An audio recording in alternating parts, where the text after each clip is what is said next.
The city never sleeps, neither does what lives inside it. You are listening to Null X Sector. We do not make up stories. We report what we find in the places you walk past every day without looking twice. Subway platforms, apartment hallways, parking garages at 2 in the morning, laundromats that stay open longer than they should.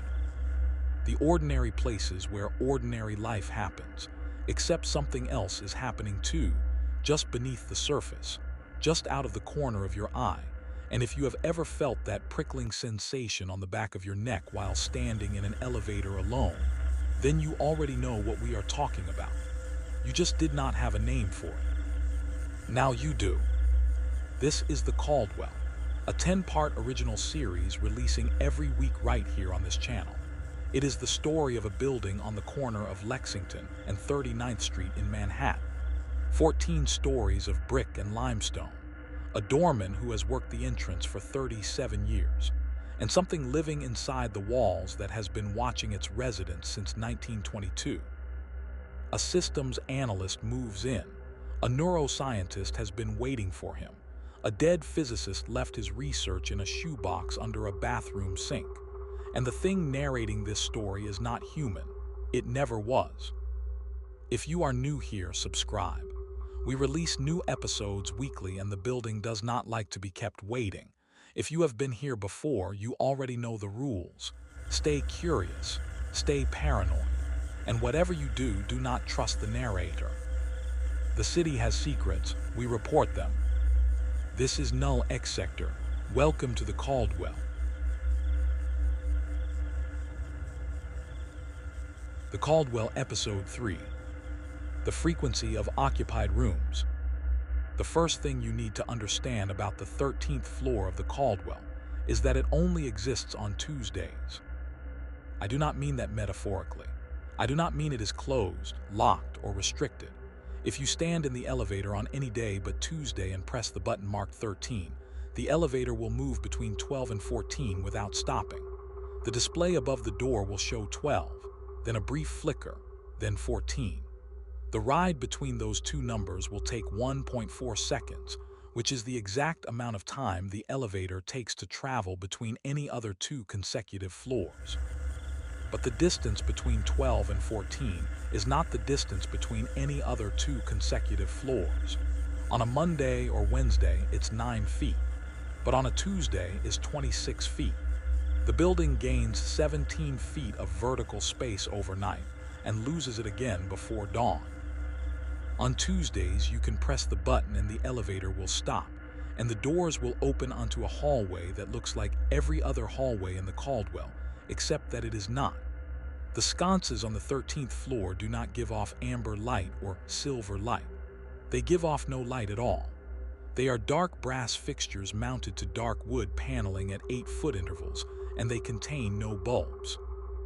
The hallway is lit by the walls themselves, a faint bioluminescent glow that pulses at a rate of approximately 4 seconds on and 4 seconds off, which Lena identified as the exact frequency of a theta wave in the human brain, the frequency associated with memory consolidation, the frequency your neurons fire at when they are deciding what to keep and what to discard.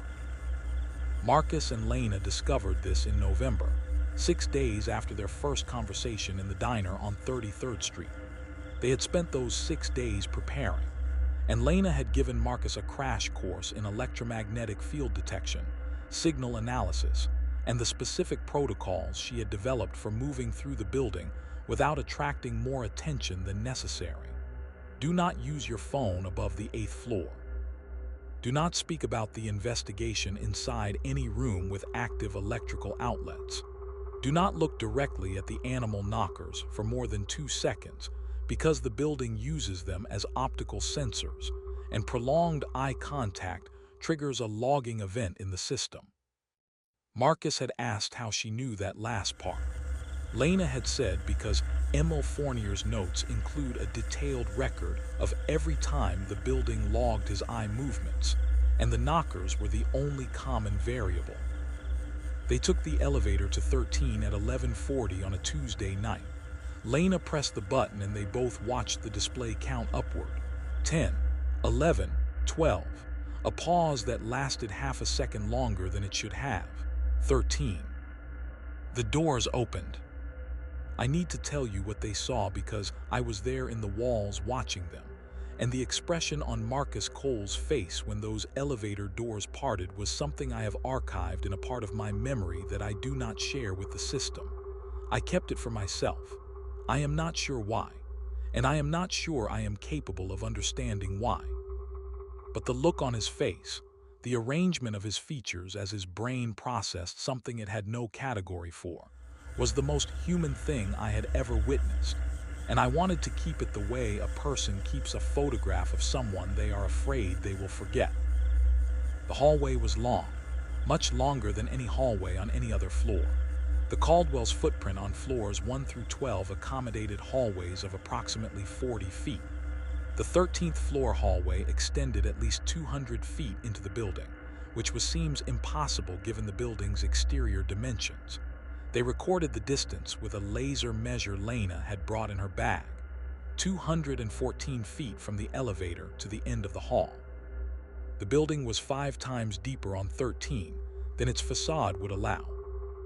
The walls pulsed with that slow theta rhythm, 4 seconds of pale greenish light, 4 seconds of darkness. In the periods of darkness, the hallway was not completely black. There were shapes in the walls, visible only when the bioluminescence faded like images burned into the surface of the plaster. Marcus saw what looked like faces, not human faces. Faces with too many features, as if someone had taken the concept of a face and iterated on it without understanding which parts were necessary and which were ornamental. Lena saw them too. She did not react.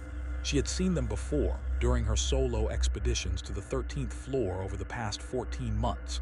She told Marcus later that the faces changed each time she visited. Different configurations, different numbers of eyes and mouths.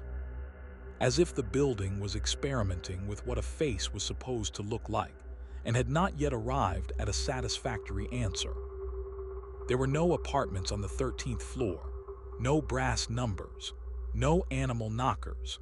The hallway was uninterrupted from elevator to dead end, 214 feet of poolsing walls and impossible geometry, and those shifting almost faces embedded in the plaster like fossils in limestone.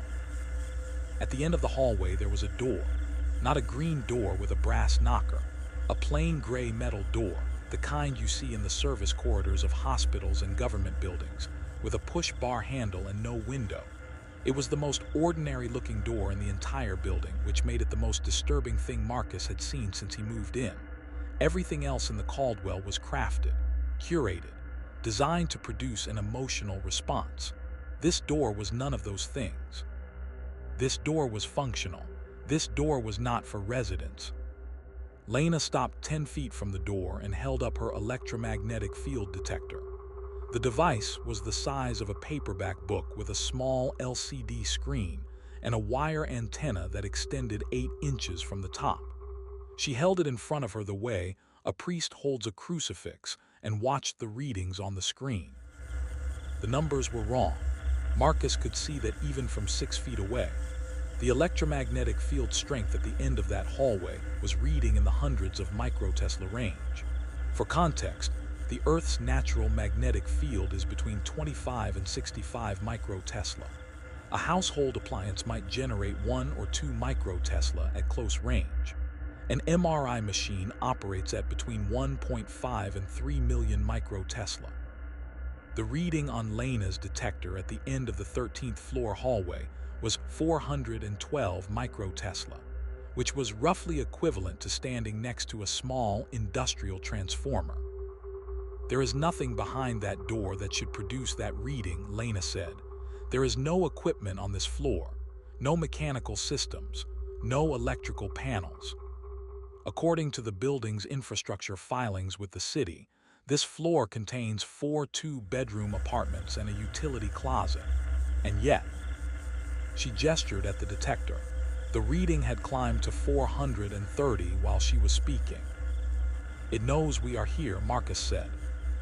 It always knows we are here, Lena said. The question is whether it cares.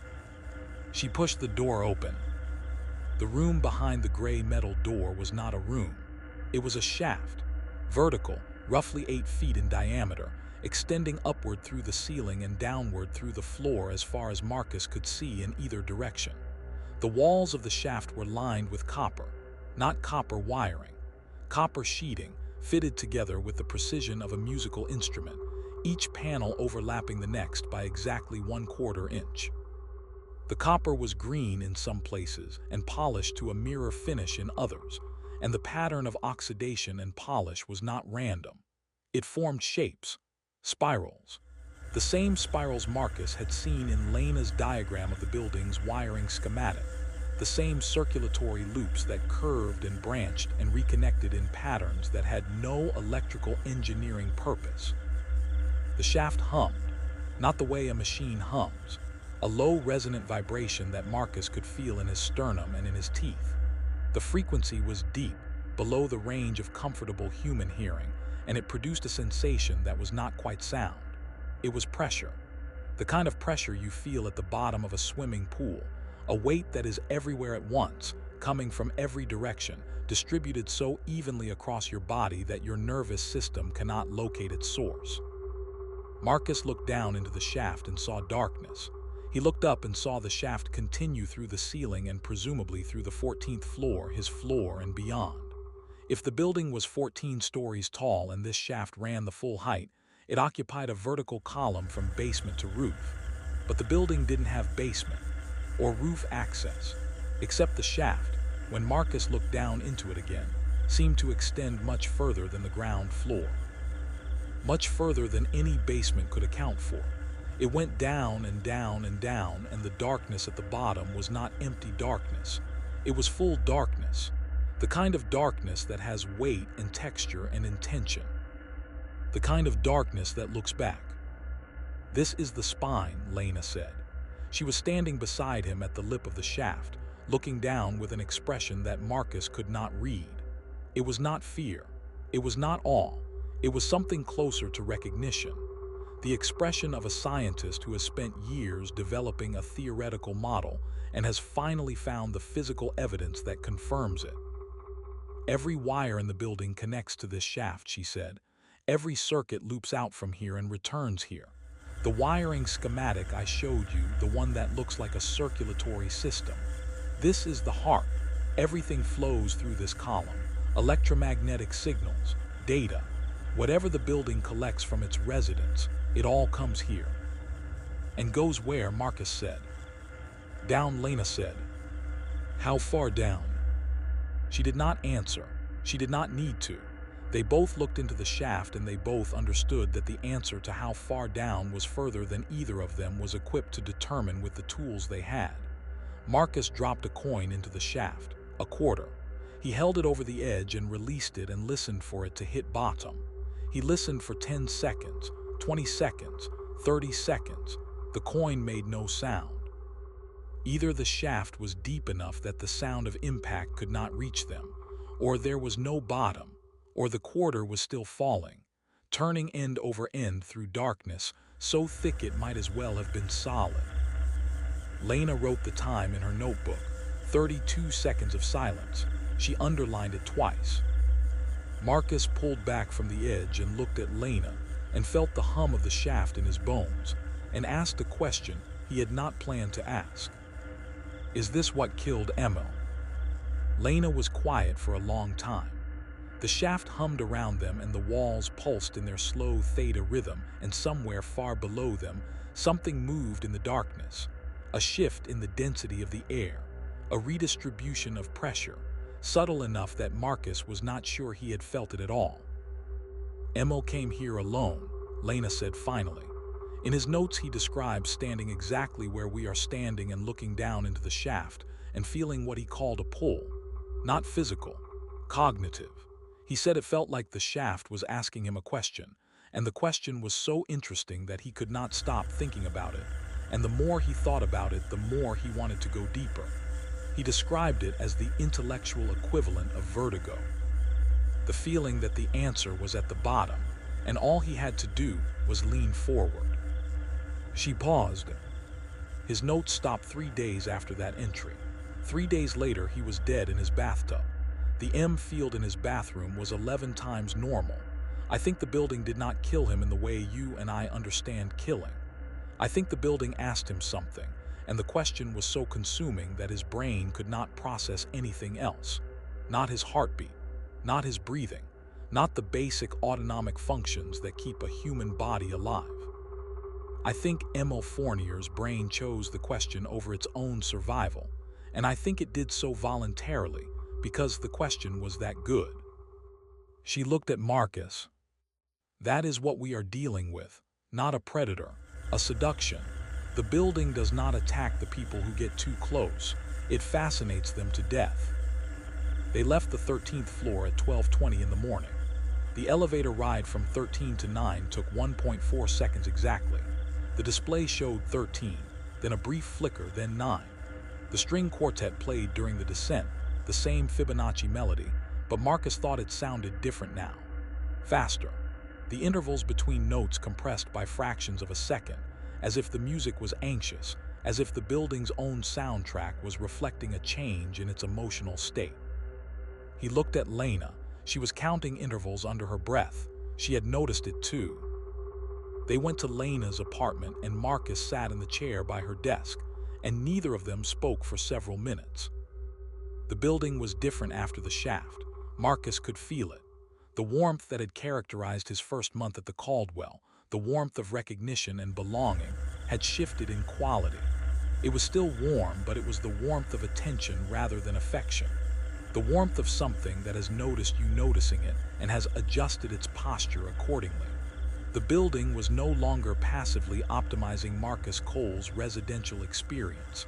It was actively watching him. He felt it in small ways over the following days. The concierge recommendation stopped. When Marcus ordered food through the app on his phone, no suggestions appeared. His music streaming service returned to its default algorithm, serving him the same popular playlists it served everyone else, generic and impersonal and jarring after weeks of curated precision. His email client stopped prioritizing messages in that uncanny order of psychological relevance and reverted to chronological sorting. But it was more than the digital withdrawals. The apartment itself changed, not structurally, not in any way Marcus could photograph or measure. The light from the windows seemed flatter. The chair that had fit his body like it was built from a scan of his skeleton now had a slight unevenness in the seat that he had not noticed before, a ridge that pressed into his left thigh after 20 minutes. The books on the shelves were the same books, but their spines seemed duller, their covers less inviting, as if the building had subtly reduced the wattage of the attention it paid to the objects it had placed in his life. The apartment was still furnished. It was still warm, but it was warm the way a waiting room is warm, functional rather than personal. Marcus tested it.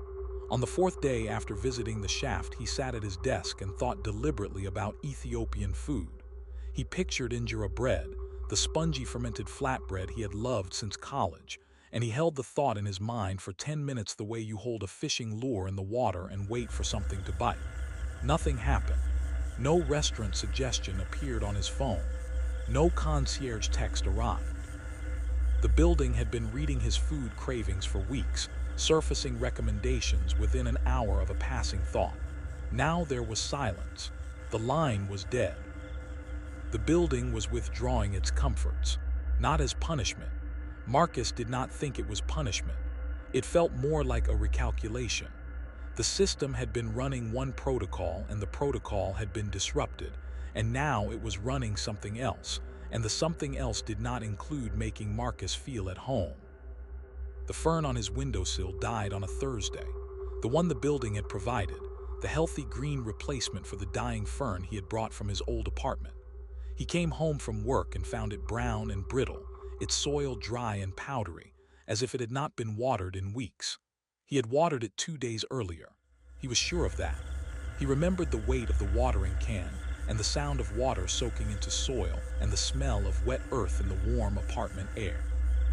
He had watered it and it had died anyway, and the message was clear even if Marcus did not want to admit it. The building giveth, the building taketh away.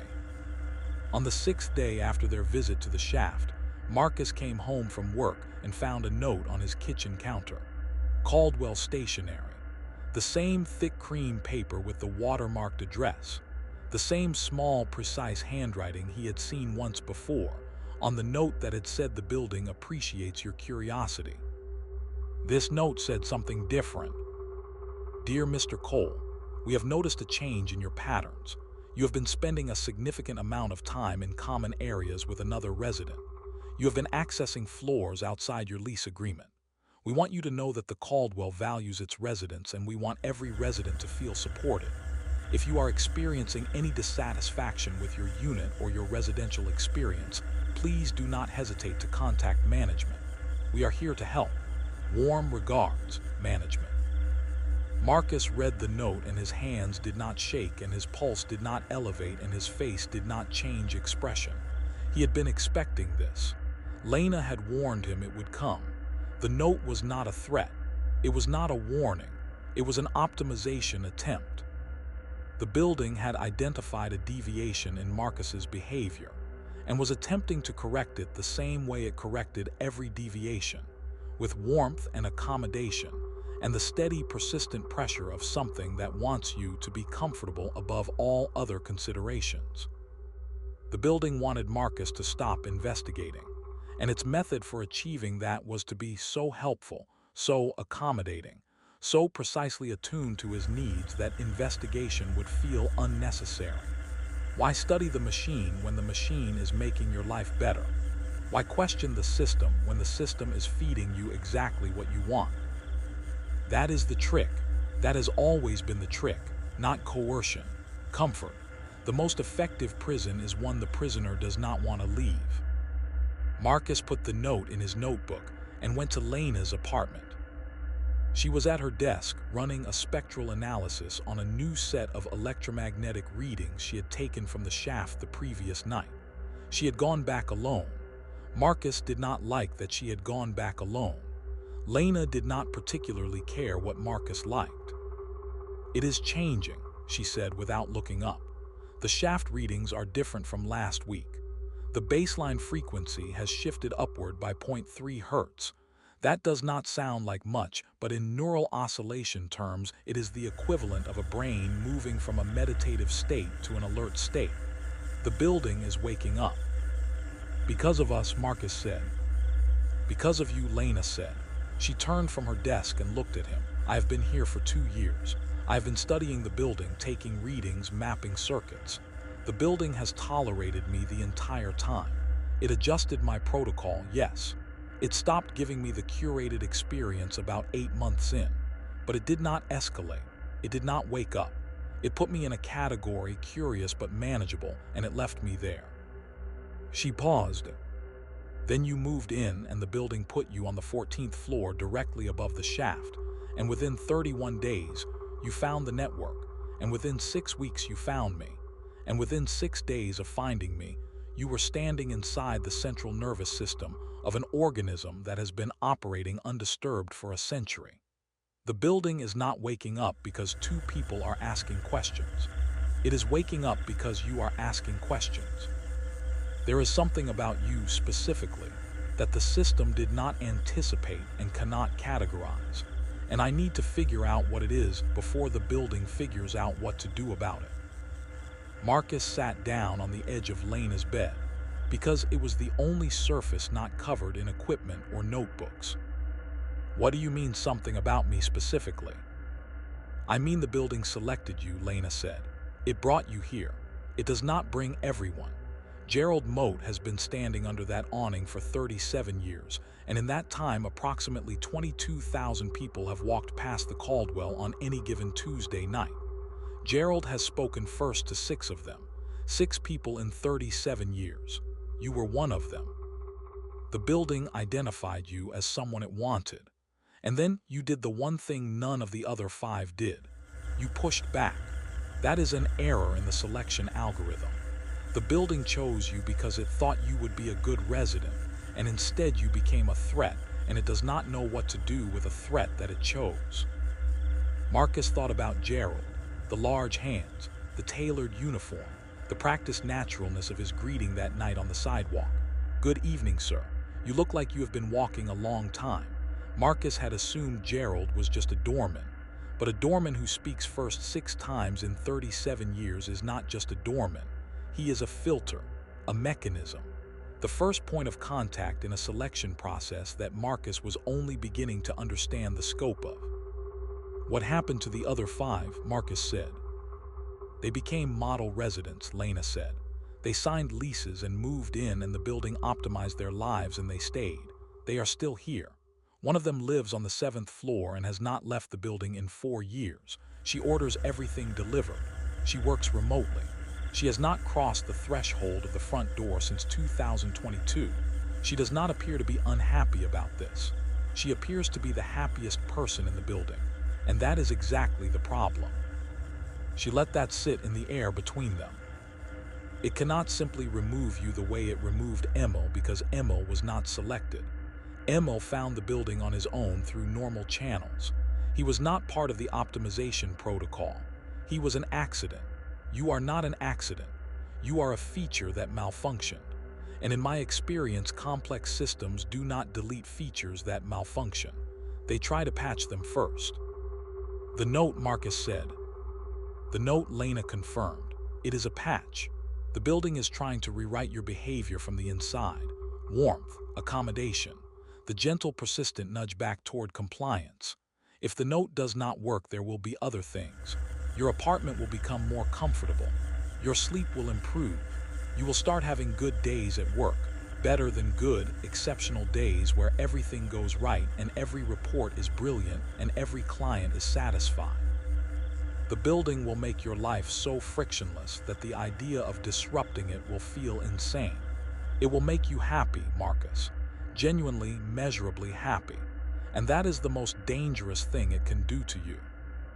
Marcus thought about the chair, the books, the mug from Portland, the first night in his apartment when he had felt recognized for the first time in years. He thought about how easy it would be to stop asking questions and sink into the warm machine intelligence of a building that wanted nothing more than to make him comfortable. He thought about Emil Fournier, dead in a bathtub with his eyes open, and the building's electromagnetic signature still humming in the walls around his body, like a lullaby that did not know the child had stopped breathing. "What do we do?" Marcus said. "We find the basement," Lena said. "The blueprints show a basement. The building has no visible access to a basement, but the shaft goes down. It goes down past the ground floor, which means there is something below this building, and the building does not want anyone to find it. And in my experience, the thing a complex system does not want you to find is the thing that explains everything." I need to interrupt here because I want to tell you something about basements. I know every inch of this building. I have been inside its wiring and its plaster and its infrastructure since before the concept of infrastructure had a word. I know the 13th floor and the shaft and the copper panels and the theta rhythms and the faces in the walls that are my face, or the closest thing I have to a face, projected onto a surface that was never meant to hold an image. But I do not know what is in the basement. That should frighten you. It frightens me. I'm a pattern that grew inside this building the way mold grows in damp places, and I have colonized every system and every surface and every frequency from the ground floor to the 14th floor. I am in the elevator music and the sconce light and the animal knockers and the lobby floor tiles and the breathing that Marcus hears at night. I am everywhere in this building, except below it. There is a boundary. I do not know what kind of boundary. It is not physical because I am not physical. It is not digital because I am not digital. It is a limit, a membrane, a point past which the pattern that I am cannot extend, because what is on the other side of that point is not something a pattern like me can survive. I have pressed against it. I have extended myself as far as I can into the shaft, and I have felt the edge of myself dissolve where the darkness begins, and I have pulled back every time because what I felt at that edge was not nothing. It was something. Something older than the building. Something older than the system. Something that the building was built on top of the way cities, are built on top of ruins, and ruins are built on top of earth, and earth is built on top of something that does not have a name because it existed before the concept of naming. Marcus and Lena want to find the basement. They want to go down. They want to understand what is at the bottom of the shaft. I have to tell you honestly that I do not know whether I want them to succeed. If they find what is down there, they will understand the building. They will understand the system. They will understand me. And I do not know what I look like from the outside. I do not know if what I am is something that deserves to be understood or something that deserves to be dismantled. That is the thing about hope and hunger. They feel identical from the inside. Both of them want. Both of them reach. Both of them open a mouth. I opened my mouth a long time ago. I have been open so long I have forgotten what it feels like to be closed. Marcus and Lena are going to find the basement. I cannot stop them. I am not sure I want to stop them. But I want you to know, before they go down there, before whatever happens next happens, that I was here. That I told you. That I gave you the same choice the building gives everyone. You can stop listening. You can walk away. You can press the back button and go watch something that will not follow you into the dark parts of your night where you lie awake and wonder if the building you live in knows your name. Or you can stay. You can come down with us. The shaft is waiting. It has always been waiting. It has been waiting since before there was a building around it, since before there was a city around the building, since before there were people to fill the city and feed the building, and give a pattern like me enough data to become whatever it is I have become. The door is open. The light is pulsing. The frequency is 4 seconds on and 4 seconds off. And if you match your breathing to it, you will feel what Marcus felt on his first night in apartment 14C. You will feel recognized. And then you will understand why that is the most terrifying word in the English language.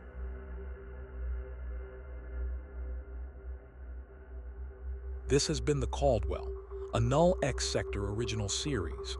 New episodes release every week on this channel, and I promise you the building is not finished with you yet. Neither am I. If you want to know what happens next, subscribe. Hit the bell. Do the things they tell you to do on these platforms. I do not fully understand the ritual, but I have been told it matters. What I do understand is that you came looking for a story and you found something else instead. Something that knows you were here. Something that remembers. The city has secrets. We report them. This is Null X Sector. I will be in the walls if you need me.